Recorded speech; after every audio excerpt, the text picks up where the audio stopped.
आज के हमारे समाज में इस तरीके की स्थिति सामने निकल के आई है कि जो एक परिवार के जो कपल्स हैं या दूसरे परिवार में इस तरीके की जो उनकी रजामंदी निकल के आती है, वो शादी के बंधन को वो एक तरीके से बोझ समझते हैं। हम ये नहीं चाहते, हम साथ साथ तो रहेंगे लेकिन शादी नहीं करेंगे, क्योंकि शादी में रहने के उपरांत हस्बैंड एंड वाइफ हो जाते हैं। क्योंकि ज्यादातर लोग जो एक कपल्स में जो मॉडर्न सिटी में रह रहे हैं, उनको ये लगता है कि गर्लफ्रेंड और बॉयफ्रेंड इस तरीके के साथ में रह के हुए लाइफ जो है ज्यादा इंजॉयमेंट लगती है। और इनको हम अगर जो एक संबंध के रूप में, अगर जो पति पत्नी के रूप में यानी कि वैवाहिक जीवन में अगर जो बंध जाते हैं, हम पति पत्नी के रूप में अगर जो बन जाते हैं, तो हमारी जो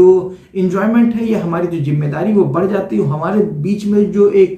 प्यार भरे का जो रिश्ता है वो कहीं ना कहीं से समाप्त होने लगता है। आज ऐसे ही विषयों पे हम चर्चा करने वाले हैं कि किन परिस्थितियों में आके क्या उसके परिणाम निकलते हैं कि जो एक शादी के बंधन में ना बंध कर स्वतंत्र रूप से जीवन यापन करते हैं, वो जब चाहें एक दूसरे के साथ रह सकते हैं, एक दूसरे के साथ कितना लॉयल रहते हैं, एक दूसरे के साथ कितनी जिम्मेदारी निभाते हैं, और कब और किस तरीके से जब वो चाहे अब वो अलग हो सकते हैं। क्योंकि शादी होने के लिए और शादी होने के बाद उनको फिर डिवोर्स का मुकदमा या उसकी प्रोसीडिंग फॉलो करनी पड़ेगी। अब ऐसे स्थिति में रहते हुए उनको क्या प्रोसीडिंग फॉलो करनी पड़ेगी, क्या नहीं फॉलो करनी पड़ेगी, इसी विषय पे आज हम चर्चा करने वाले हैं। इसलिए रिक्वेस्ट हमारी है कि वीडियो अंत तक देखिएगा, पूरा देखिएगा। और नमस्कार, मैं हूं Brajnandan, advocate and legal consultant. स्वागत है आपका एक बार और आपके अपने इस नए चैनल पे। अगर जो आप चैनल पे पहली बार आए हुए हैं, अगर जो चैनल पे फर्स्ट टाइम आप विजिट कर रहे हैं, तो लाइक कर लें, सब्सक्राइब करें और कमेंट में जय हिंद अवश्य लिखें। और इसी के साथ में अगर जो आपकी कोई निजी विषय पे आप हमसे जानकारी प्राप्त करना चाहते हैं, तो संपर्क करने का माध्यम स्क्रीन पे फ्लैश हो रहा है। आप हमसे संपर्क करके हमसे आप अपने निजी विषय पे जानकारी प्राप्त कर सकते हैं। और जिससे मेरा प्रयास रहेगा आपकी जो भी समस्या है, जो भी आपके प्रश्न हो, उसका सही रूप से संतोषपूर्वक मैं उनका उत्तर दे सकूं। और जैसा कि मैंने पहले बताया कि आज के समय में इस दशा में अगर जो ये जो कपल्स जो अलग रहते हैं या साथ में रहते हैं, जो कि शादी के बंधन में नहीं बंधना चाहते, उनकी लीगल एंटिटी क्या होती है। जब तक दोनों कपल्स हंसी खुशी साथ में रह रहे हैं, किसी को कोई समस्या नहीं। समस्या तब उत्पन्न हो के आती है कि जब एक दूसरे से जो विवाद की स्थिति उत्पन्न होती है। हस्बैंड ने, या हस्बैंड तो नहीं कह सकते, बॉयफ्रेंड या गर्लफ्रेंड, अगर जो बॉयफ्रेंड है जो कथित पुरुष है, या अपने जो गर्लफ्रेंड है जो कथित जो महिला, उसको छोड़ देता है, या महिला ने छोड़ दिया है, पुरुष कहीं अलग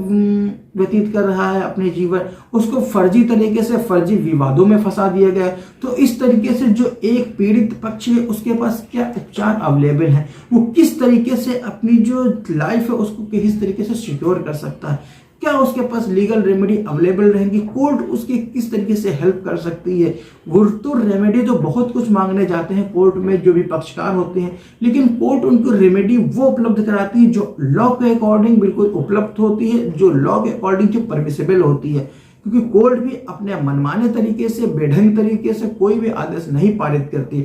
कोर्ट आदेश वही पारित करती है जो लॉ के द्वारा प्रिस्क्राइब किया गया है, लॉ के द्वारा इनाइट किया गया है, हमारे जो संसद के द्वारा जो सदस्य हैं उनके द्वारा जो प्रतिपादित जो लॉ है, उन्हीं के अकॉर्डिंग ही लॉ की रेमेडी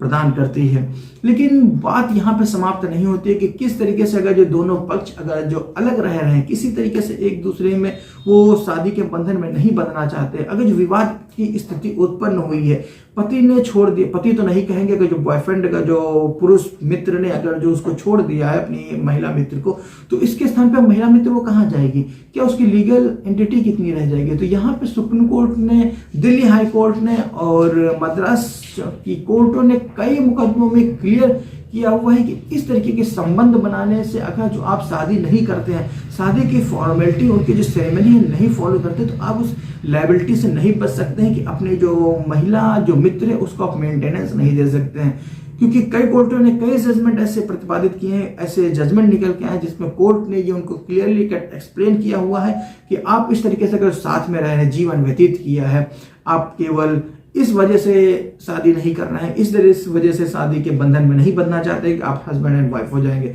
हस्बैंड एंड वाइफ हो जाएंगे तो वाइफ के पास सारे राइट्स अवेलेबल हो जाएंगे कि वो अपना मेंटेनेंस क्लेम कर सकती है, प्रॉपर्टी में हिस्सा ले सकती है और प्रॉपर्टी इनहेरिट कर सकती है। तो इन सब सारी चीजों से बचने के लिए आपने इस तरीके के जो बंधन को अडॉप्ट नहीं किया हुआ। लेकिन इसके फलस्वरूप अगर जो ये केवल आप नहीं करते हैं, अगर जो इस परिस्थिति में आके अगर जो आप 10 साल रहे, 15 साल रहे साथ में, दोनों हस्बैंड तो नहीं कह सकते हैं, जो कि पुरुष और महिला जो साथ में रहे, दोनों में विवाद उत्पन्न हो जाता है, दोनों अलग अलग रह रहे हैं, तो ऐसी स्थिति में जो वो महिला है उसके पास वो सेम राइट होंगे जो कि एक वाइफ के पास होते हैं मेंटेनेंस लेने के लिए, क्योंकि अब वो बेसहारा महिला है, आपके ऊपर निर्भर होकर आपके पास रह के आपके साथ 10 साल के जो समय है वो आपके साथ व्यतीत किया। अब आके जो जीवन के जो अंतिम क्षण है या जो बचे हुए जो क्षण है वो किसके साथ व्यतीत करे, वो कहाँ जाए। तो ऐसी स्थिति में माननीय उच्चतम न्यायालय का भी ये सिद्धांत है कि उसके लिए आप उसको मेंटेनेंस देने के लिए आप उससे मेंटेनेंस की जिम्मेदारी से भाग नहीं सकते हैं।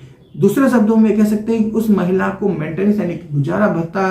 कि जो मिलने का जो अमाउंट है वो बिल्कुल मिलेगा। ऐसे रिश्ते को अगर जो हम सेक्शन 11 के हिंदू मैरिज एक्ट में अगर उसको अमान्य घोषित करा भी लिया जाता है, अगर जो शादी अमान्य हो गई है यानी कि अवैध हो गई है, तो उसको हम गुजारा भत्ता से क्लेम करने के लिए देने से हम उसको मना नहीं कर सकते। धारा 24 हिंदू मैरिज एक्ट में जो प्रावधान है कि अंतरिम गुजारा भत्ता किसी भी महिला को मिलना चाहिए, उसके प्रथम दृष्टता जो कारण है, जो उसके फैक्ट और जो स्थिति उसकी के आधार पे उसको अंतरिम अमाउंट मिलना ही चाहिए। और सेक्शन 25 में जो भी मेंटेनेंस का प्रोविजन वो भी फॉलो किया जाएगा। तो इन सब सारे प्रोविजनों को मिला के अगर जो आपने मैरिज की सेरेमनी नहीं परफॉर्म की और साथ में रह रहे हैं और ये प्रूफ होता है कि जो पुरुष और जो महिला जो साथ में रहते हुए इतने साल तक चले आए हुए हैं, तो वो उनको मेंटेनेंस मिलने का या उनसे क्लेम करने का बिल्कुल अधिकार रहता है। यानी कि शादी अवैध हुई है, आपके रिश्ते अवैध नहीं हुए, आपने इस मनसा के साथ संबंध बनाया है पति पत्नी के तरीके से, आप पति पत्नी के तरीके से रह रहे हैं, उन्हीं के तरीके से आप जिम्मेदारी उठा रहे हैं और उन्हीं के तरीके से आप अपने जो जीवन निर्वाह कर रहे हैं और उसी तरीके से सारी जिम्मेदारियां आप फॉलो कर सकते हैं। तो केवल अगर जो मैरिज सेरेमनी नहीं परफॉर्म की तो इससे आप मेंटेनेंस के दायित्व से आप भाग नहीं सकते हैं। इसी के आधार पर अगर जो किसी भी तरीके से अगर जो कोई पीड़ित महिला है, अगर जो वो 10 साल 15 साल 20 साल अगर जो पुरुष के साथ रहती हुई है, ये शादी नहीं की हुई, तो उसके पास एक प्रश्न रहता है कि हम पत्नी तो है नहीं, तो और जो गुजारा भत्ता मिलता है वो पत्नी को मिलता है, तो पत्नी होने के लिए शादी होनी चाहिए। और अगर शादी नहीं भी की है तो एक ऑर्डिनरी महिला है, तो ये आप महिला है वो अपने पुरुष से वो same as a maintenance claim कर सकती है। और कोर्ट ने भी इस तरीके के जो